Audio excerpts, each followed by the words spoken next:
And of course, the downside of incandescence is you can be incandescent with rage. Yes, I can't remember. Did we discuss falling down?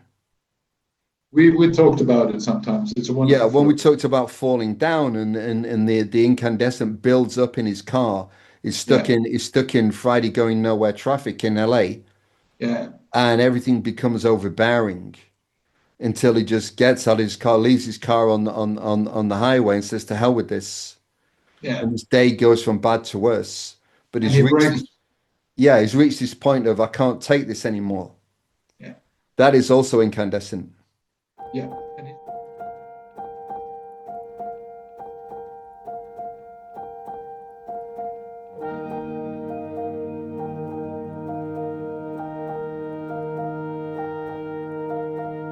Hi everyone, welcome back. It's the Secret World of Light podcast. I'm Martin Perry. I'm with my friend and co-host.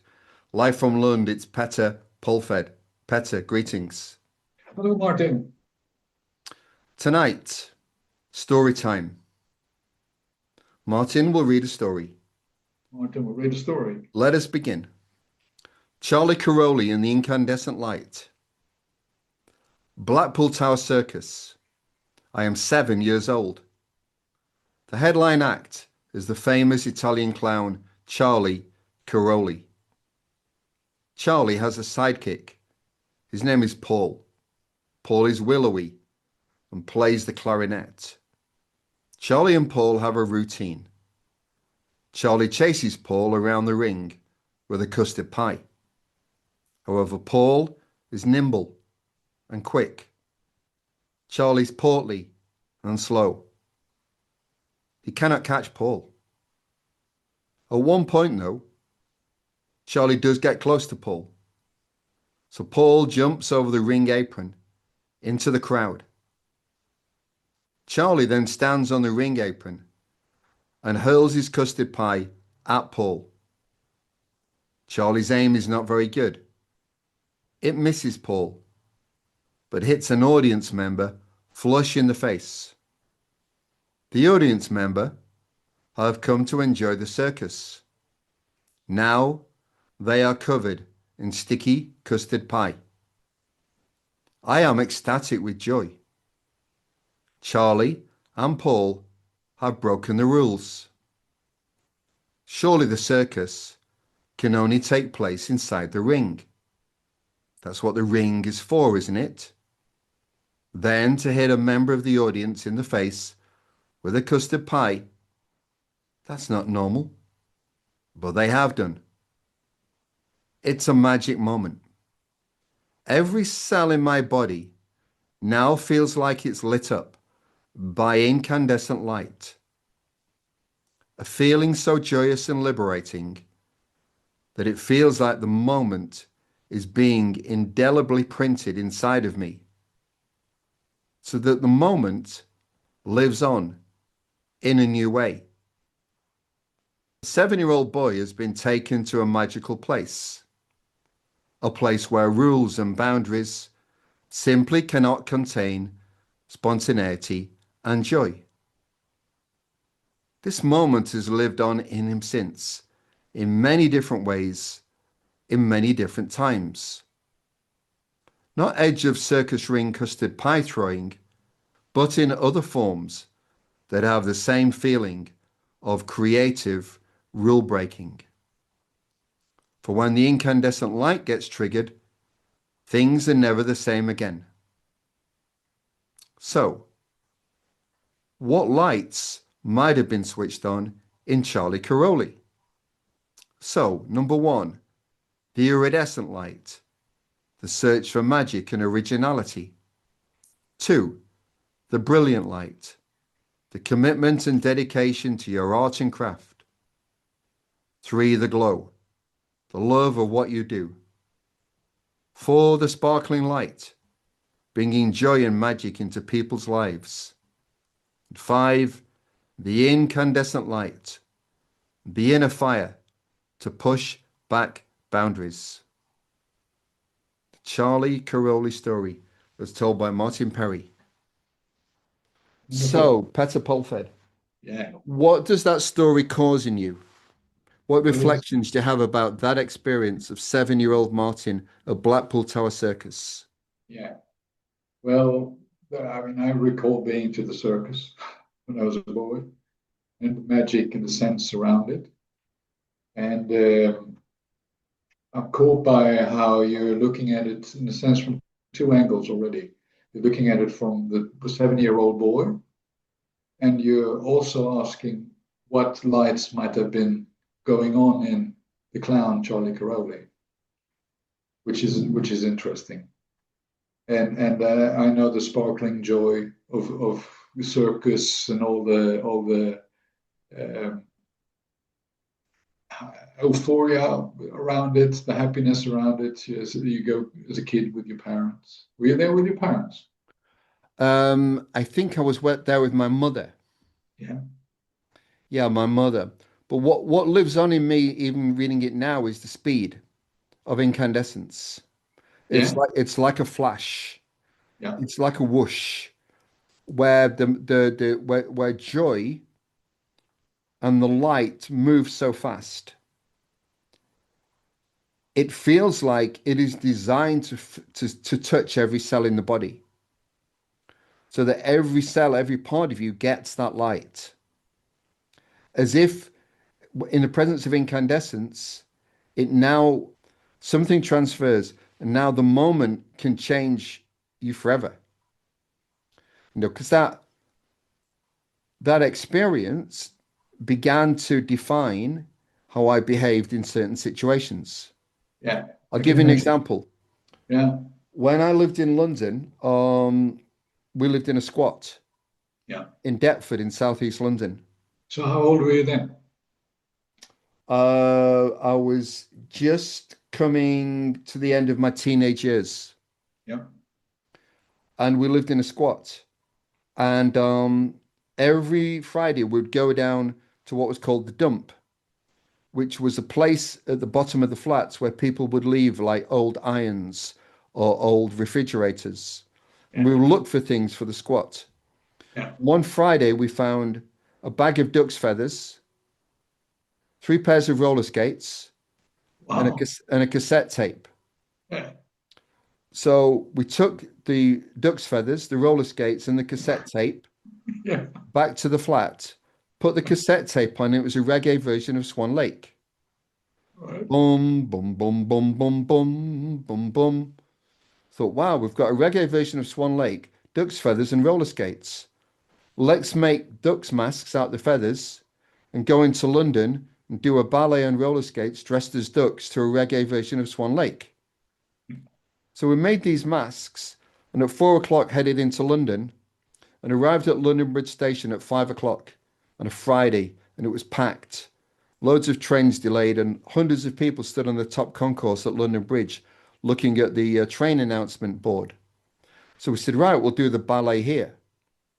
So we got a cassette player, put the tape on, boom, boom, boom, boom, boom, boom, and began to do our ballet and roller skates. Now, none of us could do the ballet or roller skate, but apart from that, it looked good. It's, So we sort of boom, danced around on roller skates for 3 minutes. yeah, Big wonderful. crowd watching us, like 1,000 people had gathered to watch this now. Incredible. And then a man came out of the audience Yeah, and said, my name's Freddie Bannister. I'm a rock promoter, and this summer I'm promoting the Rolling Stones. It's the biggest gig in England at Nebworth. yeah. And the Stones are going to do an encore. You can't always get what you want. And when they do, you can't always get what you want. They're going to release thousands of doves, and stilt walkers and fire eaters and jugglers are going to come on stage.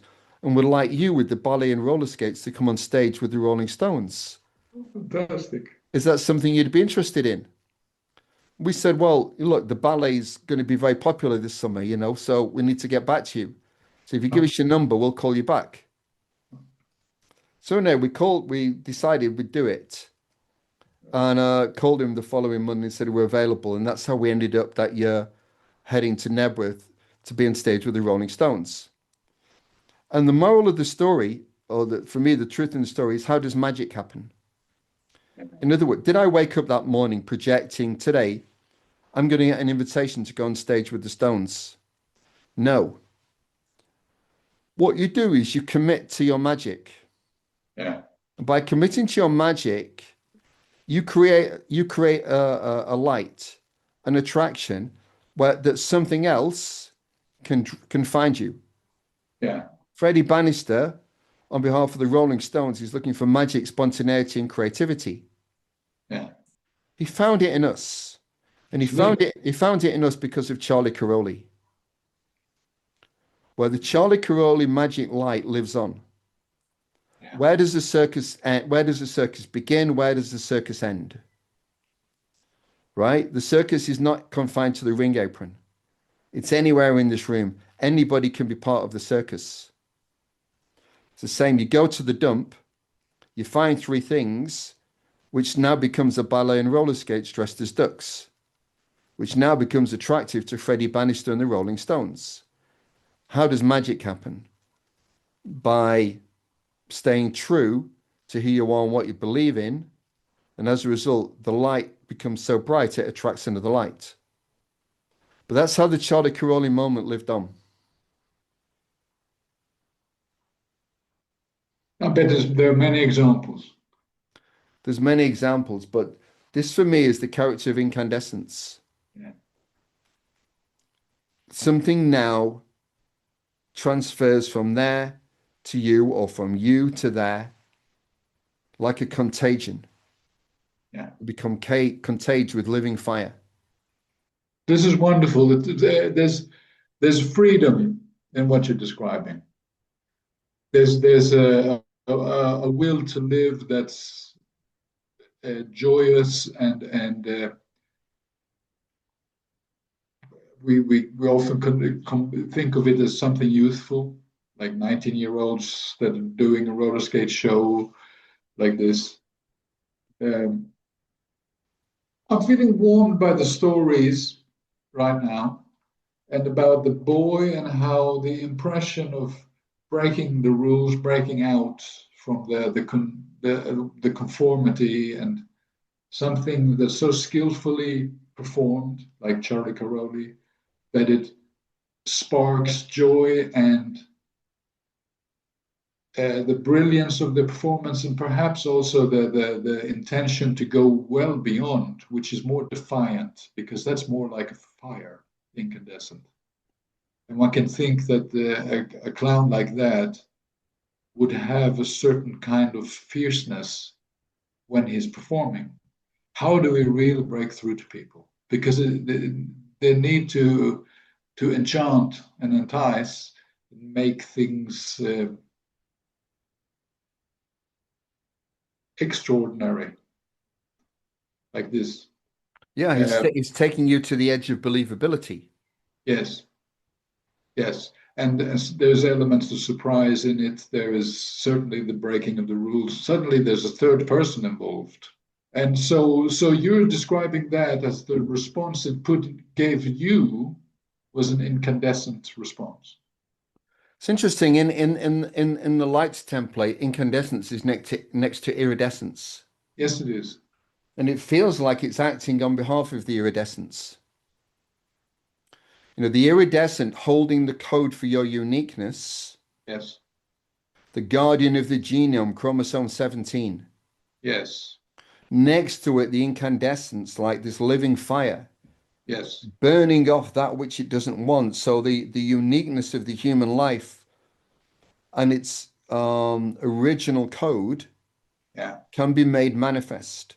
It's like the incandescence will go to war for you yes, on behalf of that iridescence. It's like it's acting as its soldier on the ground yes, with this living fire that is so bright and so quick yes. that if it knows the code of that originality, it will act on its behalf.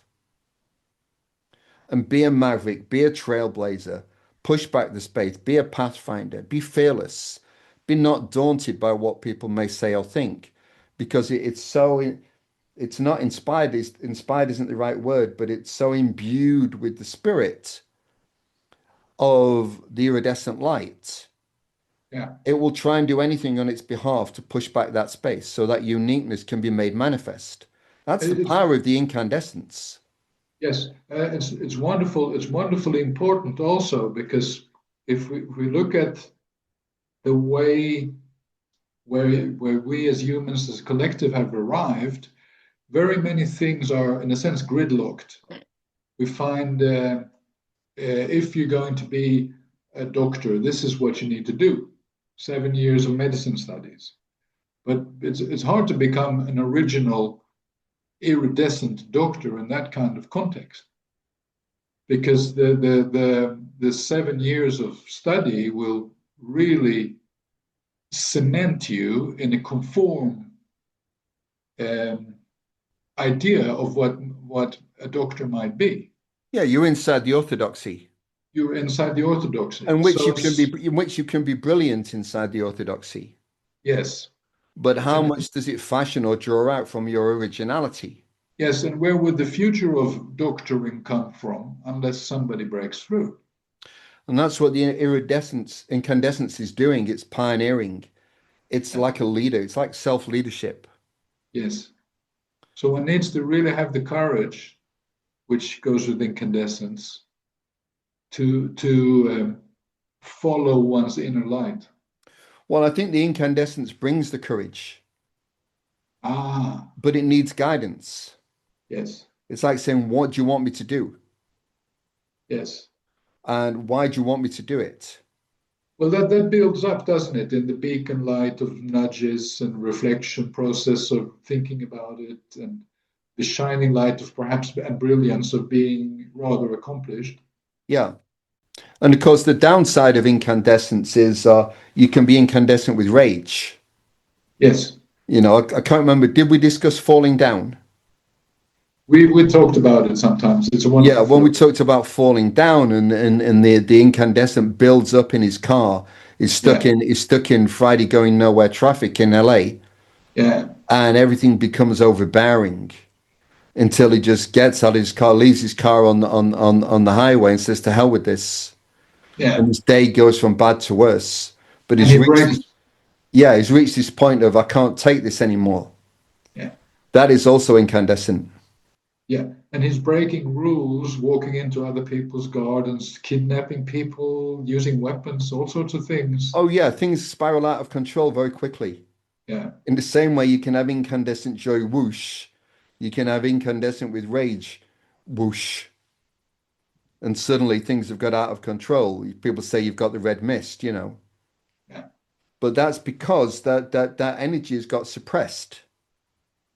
It's yeah, been held in for too long, but it can't be contained any longer because yeah, it's a contagious energy. yeah, And if it's a contagious energy inside of you that's suppressed, eventually it's either going to turn internally on you if that incandescent energy is not let out. Where's it going to go? And how does the immune system, internal system react to that energy burning inside of you that is mm, meant to be like a firework display, yeah. I right? suppose one can see this in the history of revolutions and 1968 with people throwing rocks at and raging against the system and of the conformity. Yeah, rage against the machine is like an incandescent statement. Yeah, So yeah, it'd be very interesting to look at the history of revolutions yeah, and its the relationship with incandescence. But yes, it's very easy if to see what can happen if you don't allow naturally channel the incandescence into joy or spontaneity or leadership or trailblazing or yes. So pioneering, and you're that, locked into the system so much so the incandescence can't take it anymore. hmm. But okay. Now, for me, I find the idea of breaking out of the system is a good thing to consider if you haven't. But I've considered it a lot, and I think you have too. But what would be expressions, if we turn it, of incandescent functioning on target properly? How would that look? You're taking yourself to the edge of your talent. Yeah, You're fearless. You're constantly trying new things. yeah. There's a spontaneity about you. You're quick to respond to change. You are expressive. Yeah, you're able to let your feelings be known. You people see you as a leader, or people want to be around you because your light is very attractive and you make things happen, or things happen around you. You could be the life of soul of the party. It could feel like wherever you go, good things happen.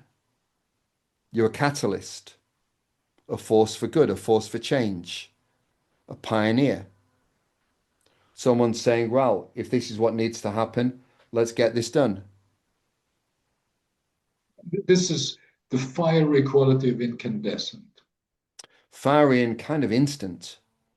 Yeah, It doesn't see it might see there's barriers, but it's not held back by barriers. It will speak the truth. It will be direct. yeah, It will be unfettered. yeah. Would you say that it needs a circumstance to act in, like, say, a theater group, a faculty at the university, a rock band, something like this? Would it be served by a circumstance like this? It might help, but it really depends on your life path and life direction. Yeah. So the incandescent fire is not like a permanent lighthouse. No, that'd be a beacon light. Yeah, It's like, right, we need change. We need to change this situation. yeah, Incandescence, come and help, please. Whoosh. Right, we've dealt with that. yeah. We need a breakthrough here, and somebody We've moved has everything on quickly. summons the energy to do that. Yeah, because it's not going to stand around and wait for something to happen. Right. You have this example of a mother whose child is underneath the car, and suddenly she lifts the car up. There's an enormous summoning of force or energy or power. Yeah, Could that be incandescent? absolutely. Yeah. Great surge of power, yeah. And the laser light. So incandescent is somehow on standby when it's not active. Yes, exactly right. It kind of waits quietly. Yeah. And then in an instant, whoosh, it incandesces. And then it's at rest, Yes. like the human spirit. And I was definitely a driving force in that ecology. But I also see, for me, there's a link to the essence of hope, which is one of the starter lights. Maybe it's the dawn or the soft Bright night, light. the bright light. Yeah. Yeah, because somehow there's that. There's hope, and it can be done, and it's a matter of believing in it, and it's a matter of doing it right. There's many factors that play in, but there's no reason why we should be inhibited and not do it. This kind of feelings, and it's cooler than I would consider or think incandescent. It's more of a cool drive. Yeah. Yeah, Uh, incandescence isn't something you can really plan, but it depends how open you are to spontaneity and freedom and trust yourself and are able to be to fight on your own behalf for what is right and what you want. You know, that's the voice of incandescence is championing on your behalf. yeah, and It I'm wants you wondering, to win, it wants you to succeed and do whatever it takes to help you. yeah, You know, it's a powerful ally. It's yeah, someone or something you want on your side.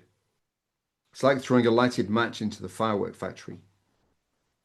yeah. I'm also seeing that perhaps if my experience of the incandescent could be rather on the angry side, being Okay. being being so irritated and fed up that it turns rather destructive. Well, maybe you missed the moment. Because incandescent is also about timing. If you miss the moment, then it becomes unused incandescence. Yeah. And then it can turn either inward or outward. But you don't want it to turn inward on yourself. No, but breaking up with relationships and things like this, I can see this been that kind of anger or fire that would be burn it off. Sure. Killing. Yeah. But ideally, your incandescence is pioneering, is Yeah. pushing back the space, is leading the way for those things that you want to do or see in the world or champion. Even a quiet incandescence can be, gently going about your way, but in such a way that you are um, asking yourself pertinent questions about how to be uncomfortable, How? to be uncomfortable, how to take yourself out of your comfort zone Yeah. and constantly be testing yourself with Yeah. new challenges and new tests and new exercises. And to have the courage and energy to break through to this or to lift yourself up to this. Yeah, to be able to be taking yourself out of your routine Yeah. into Well, then this into new patterns and habits. is more quiet. It's not like a fierce outward Yeah, expressive I think that's revolution. the feminine side of incandescence. Yeah, it draws on your will for sure. Yeah. Mm. And because what I noticed that this is an aspect of incandescence, I think I've learned to use and control in later years, where I see there's a combination of concentration, like with laser light, beacon light, wanting to usher myself to let's call it new developments. Reflection lights having the ability to make the analysis and study the situation in such a way that I see, in a sense, what needs to be done, and then urging myself and pressing myself to do so. And that would be a softer or more quiet version of the incandescent light. Yeah, It is a personal revolution, definitely, but it doesn't scream at other people. it's a great way to describe it, a personal revolution. Yeah. And that's a very good summation where you could have collective revolution and personal revolution. And it's a very nice way to sum up the softer inner way of the incandescence, the personal revolution. And that's a very good title for this conversation. No, it's a nice summation. So, Peter, thank you very much. Thank you, Martin. Excellent chat. I'll see you next week. It was great to see you. See you next week.